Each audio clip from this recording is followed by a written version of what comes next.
Lawmakers have just over a month to craft a budget. Will they come together and meet their deadline? That's up next on Capitol View.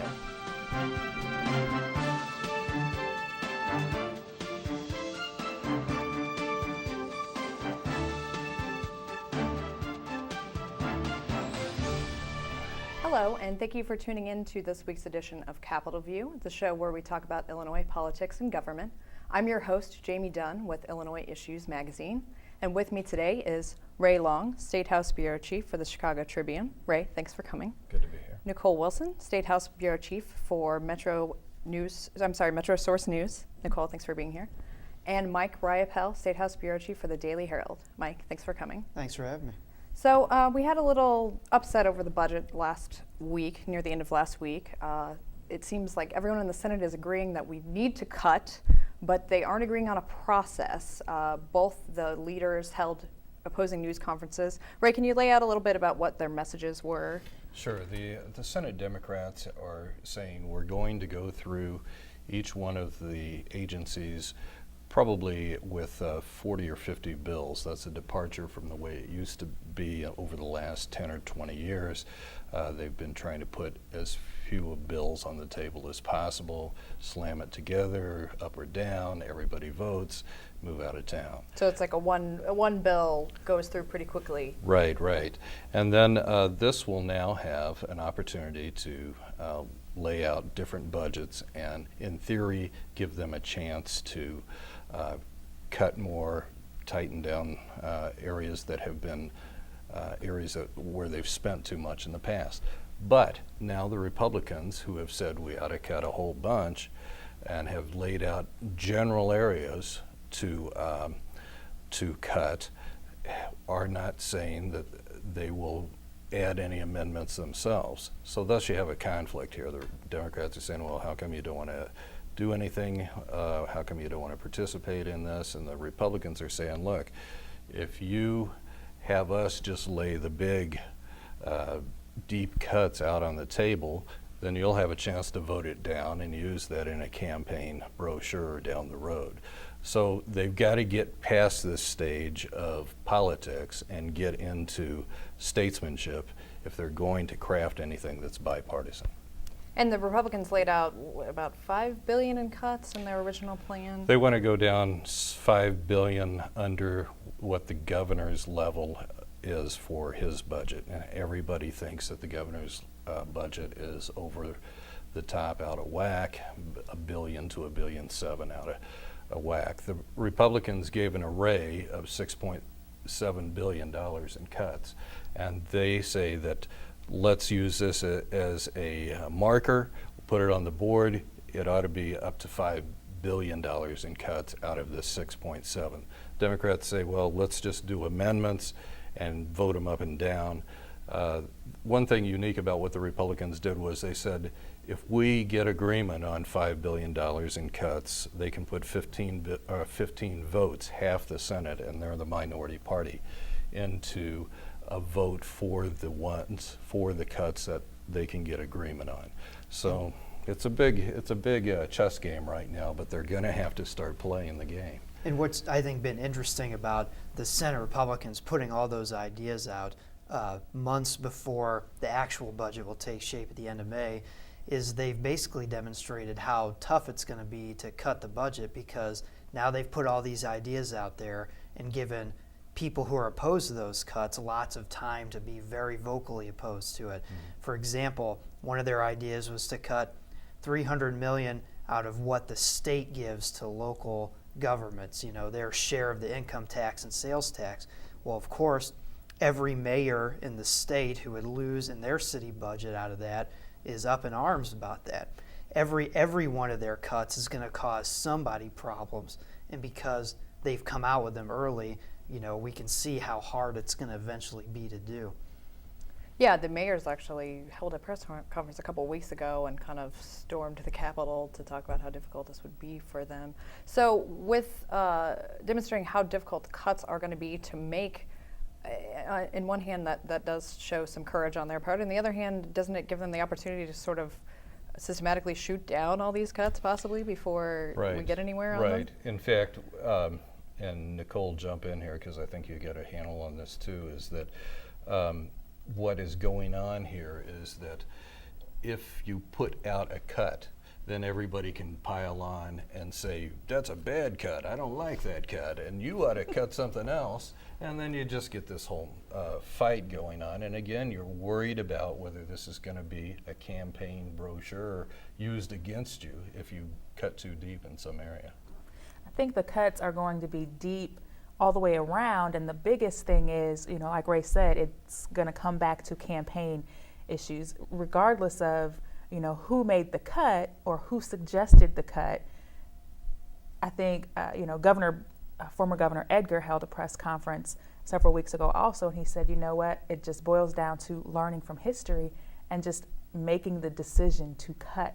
It's going to hurt everybody. It's going to hurt every lawmaker's district. It's going to hurt people. It's going to hurt the elderly. It's going to hurt young people. Everybody is going to be affected by this, but it has to be done in order to get the state back on track financially. And so, you do have to stop playing politics and stop really worrying so much about the campaign and make it happen. Because I think in the long run, people will appreciate being back on track more so than the state being, all these numbers, thrown out there. You've got a $13 billion, and Senate Republicans were saying within so many years it'll be $23 billion. And so I think being on track will be more appreciated than letting that continue to spiral out of control. Well, I think you make a good point. The Republicans, if anything, accomplished through this plan showing that the tax increase is not going to solve all the state's problems, and that's one of the larger points that they were able to accomplish, if nothing else, so far with these cuts. Another story that's going on this week that maybe is a little bit of a pain for Illinoisans is the Rod Blagojevich trial has started up again this week, his retrial. Ray, can you give us a little recap of what happened last time we tuned in with Blagojevich? Sure. Well, trial number one went like this. There were 24 counts. They only convicted him of one count. That was, to no surprise of us, lying to the federal authorities. Then the feds have decided, well, you know what, this didn't go too well. We have 23 counts that were basically what you call a hung jury. So they decided to trim back the counts. They knocked out Robert Blagojevich, the former governor's brother, who had been on the had been on trial too. And his case is now free. He was a good witness. They were trying to keep him out of the trial as much as possible.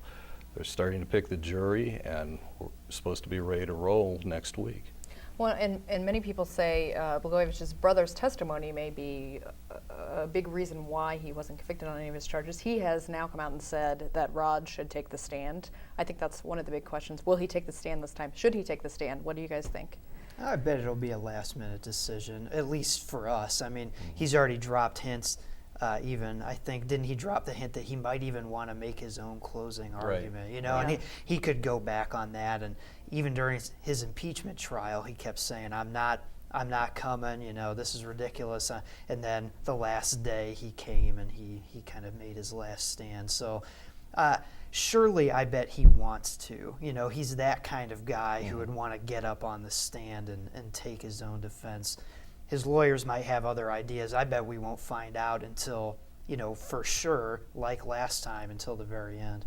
I think it's pretty risky for him, especially with, the judge recently saying, hey, you might want to watch what you're saying because, we have an idea that you're trying to taint the jury pool. I think it's kind of risky for him with that perception. I would say if I were a juror and, I knew that prosecutors have accused him of lying and the judge tended to agree with the prosecutors that, what you're saying may not all the way be true, I think putting him on the stand might be a little risky, and I don't think it would necessarily work in his favor. Yeah, I think the one other thing that's really interesting about this, and you two set it up real well, is that when he had the trial in the Senate on the impeachment charges from the House, he came in, he gave this grandiose 40-some-odd minute kind of rambling defense. Yes, but he seems to be a guy who loves the drama.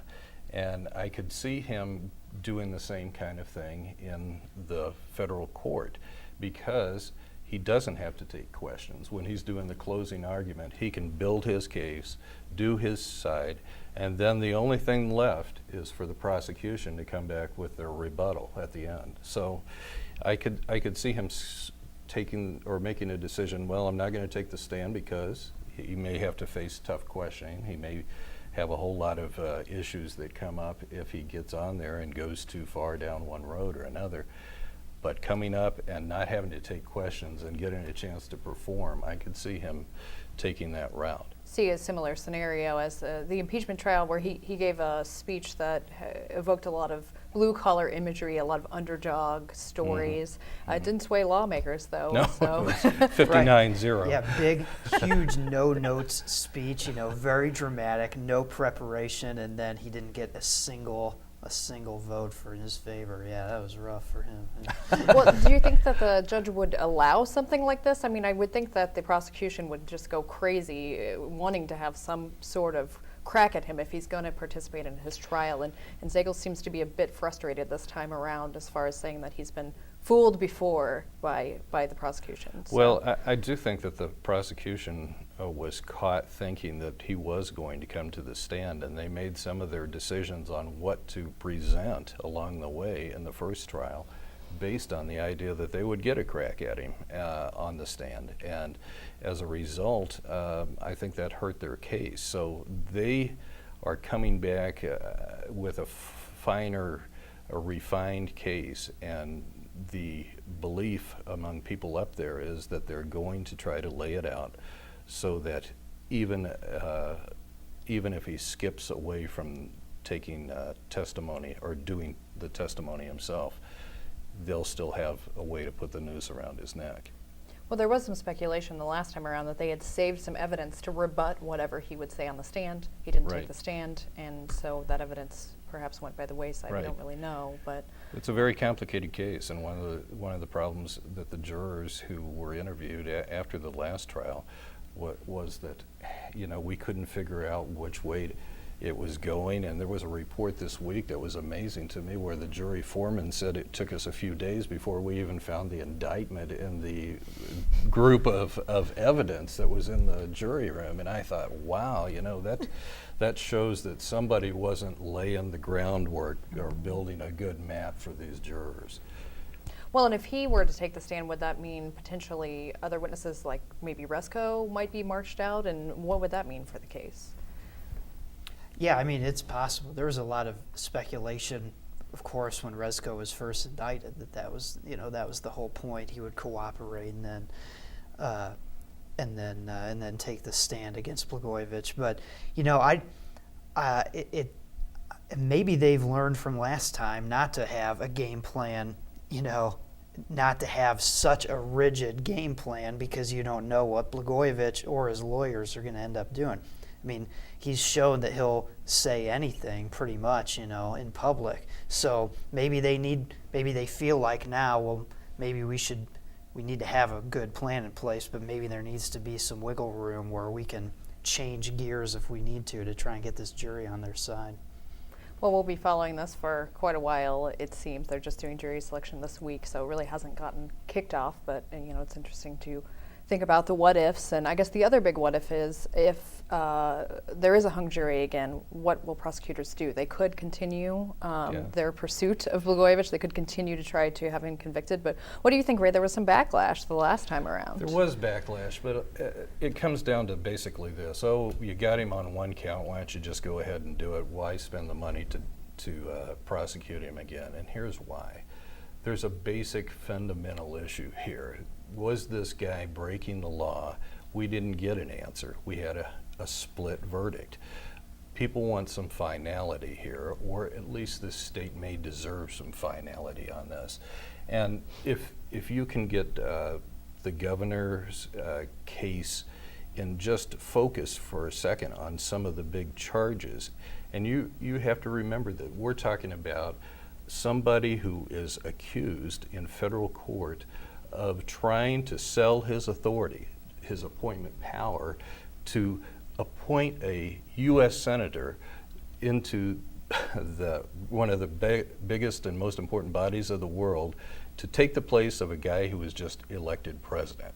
So was he taking bribes for that? Was he trying to arrange a deal for that?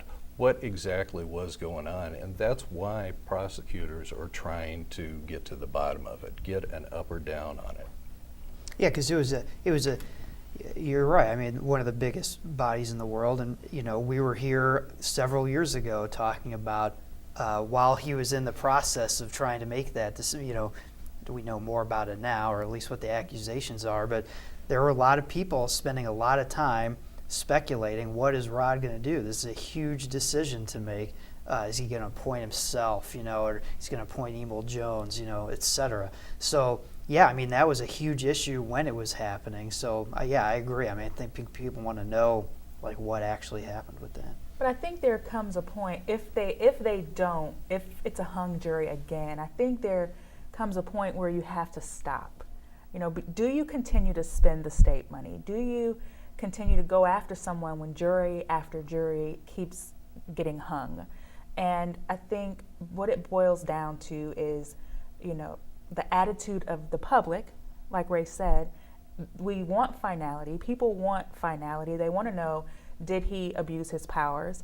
But at the same time, Kent Redfield used the best quote ever this week. He said it's like the sequel to a horror movie, where it just keeps going, and what the outcome is going to be. We have to remember that he is the second consecutive governor in the state to be convicted of, on corrupt charges. And so people are cynical about the whole government process and the people in government. And it looks good to see that, we are going to go after this man. We're going to get some finality. But at the same time, I think people really want closure as well. And so it's kind of a tough situation. Do you keep going if we get another hung jury? Or do we just, go off of the one charge conviction that we already have? Right. So.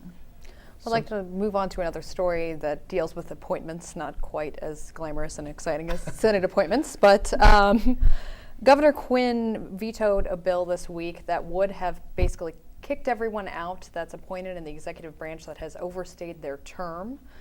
He changed the bill to buy a little bit more time so it wouldn't go into effect for a few more months. But this kind of speaks to the overall issues that Quinn is having with lawmakers about his appointments. Ray, this has been going on for a while, where it seems that there's been a few different fumigation bills saying, let's clear out some of these folks, or at least bring them back before lawmakers. Right. The appointment process is getting more examination now, or scrutiny, than for a long time. And one of the issues there is that if you don't reappoint somebody when the current member on the board is up, then you could have that current member go on and on for years. They can just stay in place. And so, you've got a lot of holdover situations, and Blagojevich was bad at keeping people up to date. And one of the things that we found out through reporting is that a lot of those people that Blagojevich appointed seem to be attached one way or another to campaign donations too. So then we've examined that. We saw that some of the Quinn appointees were giving campaign donations too before the campaign, and now he's having trouble with Corinne Gordon, who was appointed to the Prisoner Review Board 3 days after she voted for the massive tax increase that the Democrats put through. Corinne Gordon was a state rep. She got beat in the general election.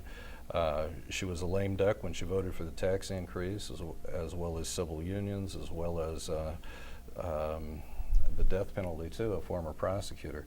And so when we see an appointment like that, there was a big fury. She couldn't get confirmed by the Senate. Then she pulled out, and then just this last week, she was appointed to a job where she doesn't have to go before the Senate. And she's going into a job for $84,000, which is more than she made as a lawmaker. It's only $2,000 less than she was going to make if she'd made it on the Prisoner Review Board. So there's a lot of controversy going on with this, and Cullerton's trying to bring some kind of order to it. That I admit that second appointment of Gordon was really surprising to me because she was appointed, couldn't get confirmed, and in my mind, that I thought put an end to him trying to get appointments to any of those other lame duck lawmakers, because there are several, a dozen, or so, maybe, yeah. So there are a dozen or so, and you could have assumed that maybe he would wanted to set up similar things for them. And then she couldn't get confirmed, so I was thinking, well, that's it for the rest of them. But then he came back and gave her a different job. That's what really surprised me, was that, the legislature clearly said, don't do this. This looks bad, and he just found a different way to do it. I don't know. I wouldn't say it's surprising at all if they made a deal. If they say that they didn't strike a deal, her vote was, based on her own conscience. But I think if they actually did strike a deal, he is living up to his end of the bargain. And so if they're going to say no, I'm still going to be a man of my word and give you this.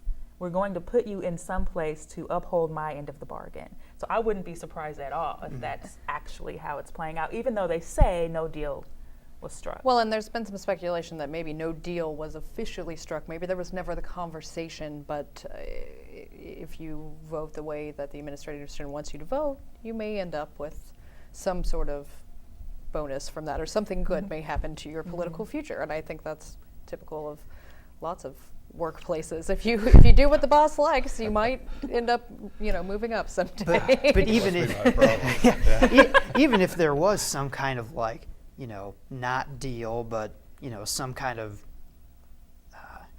understanding or whatever, he's still the governor. He doesn't have to keep all of his promises, and doesn't, he could have, okay, this didn't work out, I'm not doing it again, sorry, I tried, but that's it, he's still the governor, So you think it kind of speaks to Quinn being a tad stubborn? I mean, he's definitely been called stubborn before by the people around him. Once he gets an idea, he tends to keep going with it. I think you could say that. Yeah, it's hard to say, not knowing, behind closed doors, what, how that hiring decision was made. But yeah, I think you could say that. Well, Quinn's change to the bill will have to go back to the Senate. They would have to approve it, and so would the House, or they could override it. They have the votes to override it if they want to, but all he's really done is asked for a little bit more time before the bill goes into effect. Mike, what do you think will happen here? I think a lot of lawmakers are saying you've had quite a bit of time to sort these things out. Do you think that they'll side with the governor on this? Or? I don't know. Some of their concerns might be that if you fumigate all these people in 30 days, that you have an actual functional bureaucratic problem, because their boards probably, maybe the gaming board comes to mind, that maybe everybody on the board would be kicked out under this because there have been no new appointments. And there might be some concerns about that and some willingness to give him a couple extra months. Look, as long as you're going to do it, take a little extra time. We understand that if you take hundreds or however many people out of all these boards at once, that you might have an actual governmental, hairy situation. So they may look at, we can't really afford to necessarily let all these people go right at once and cut him a little slack, even though the argument on the other side is he has had right. a fair amount of time to deal with it. Yeah, with the AV, he still has to do it. He still has to clear all, if they approve his version, his veto, he still has to get rid of all those people, but maybe they'd be willing to give him that extra time to do it. Joe Lunchbox would say, cut them off right now. We'll save money. You want to save money? Boom. Yeah. But I think Mike's right that there may be some actual problems there in some areas. In other areas, who knows? Yeah. Right. Yeah. Well, both chambers had deadlines last week to have bills basically voted out of the chamber. The Senate ended up pushing theirs back, which is kind of typical. That definitely happens sometimes. Not a lot of major stuff has moved yet, so we're kind of looking at what's going to happen when they come back. They're on break right now. And are they going to get a budget together in time for the deadline? And I'd like everyone to maybe give me a little prediction of what you think will happen? Will we make the deadline on the budget? And just your assessment of how things are going so far. Well, I think they're going to end up cutting.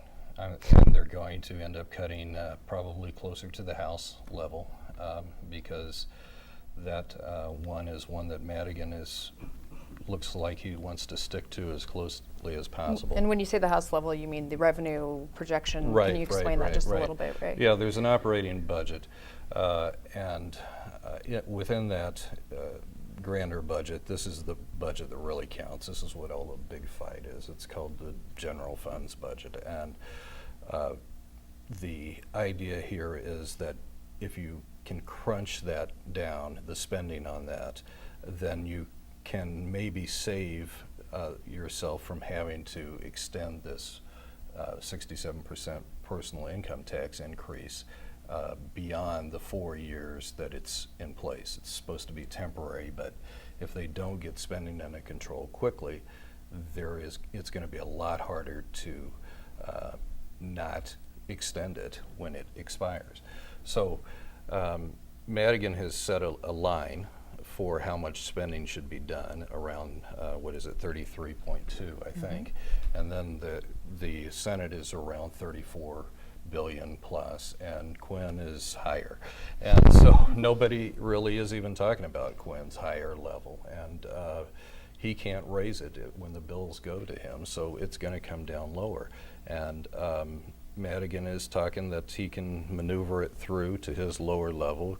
Cullerton is talking about how we'll try to negotiate something in between, and so it's going to come down, and I think the Democrats have a desire to get this done before May 31st, the deadline, because that's when the extra supermajority kicks in and the Republicans will have a chance to put their say in, and things could be pushed down even more if they get to weigh in. So Democrats want to give an image now that they have things under control, and I think that's one reason they'll try to get done before May 31st. So you're cautiously optimistic, and we'll have to leave it at Yes. that. We will see in the coming weeks. Thank you for tuning in. I'd like to thank my guests Ray Long, Nicole Wilson, and Mike Riopell. I'm your host, Jamey Dunn with Illinois Issues Magazine, and we'll see you next week on Capitol View.